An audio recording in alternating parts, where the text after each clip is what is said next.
En mathématiques, les erreurs de symboles sont considérées comme particulièrement monstrueuses. À l'école de chimie, polymères et matériaux de Strasbourg, le cycle préparatoire intégré étudie l'inversion des symboles il existe et quel que soit. Voici leur histoire. Nous allons étudier cette difficulté mathématique à travers l'exemple de la définition d'un majorant d'une fonction.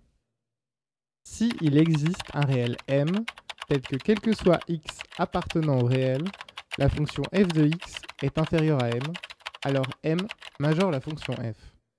Il est plus simple de réécrire cette longue phrase en langage mathématique utilisant les symboles.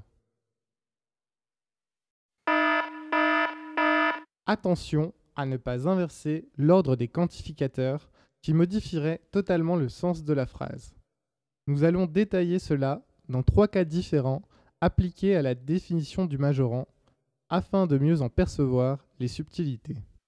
Dans un premier cas, nous conservons l'ordre des symboles.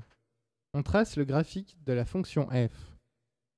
On peut remarquer que pour n'importe quel x choisi, son image est toujours inférieure à m. Dans ce cas-là, on a d'abord fixé m à la fonction f, puis on a fait varier x. Ici, le majorant est associé à l'ensemble des x. Voyons maintenant ce qu'il se passe si l'on inverse les symboles. On conserve pour cela la même fonction f. La définition devient alors, pour tout x réel, il existe un m réel tel que f de x est inférieur à m.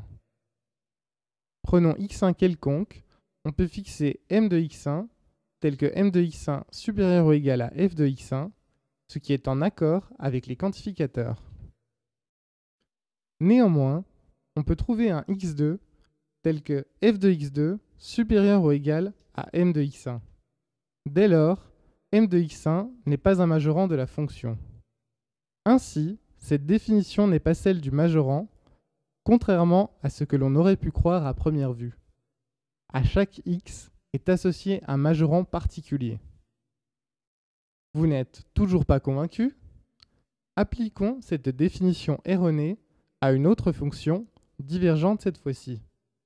Comme dans l'exemple précédent, on prend un x quelconque. Son image admet un majorant. Mais le problème, c'est que l'on peut répéter cette étape à l'infini. On se retrouve donc avec une fonction qui est majorée en chaque point, mais pas dans son ensemble, ce qui est contradictoire pour la définition d'un majorant m d'une fonction. De plus, elle ne peut avoir de sens dans le cas d'une fonction divergente. Comme quoi, les symboles mathématiques sont à manipuler avec autant de précaution que les produits chimiques.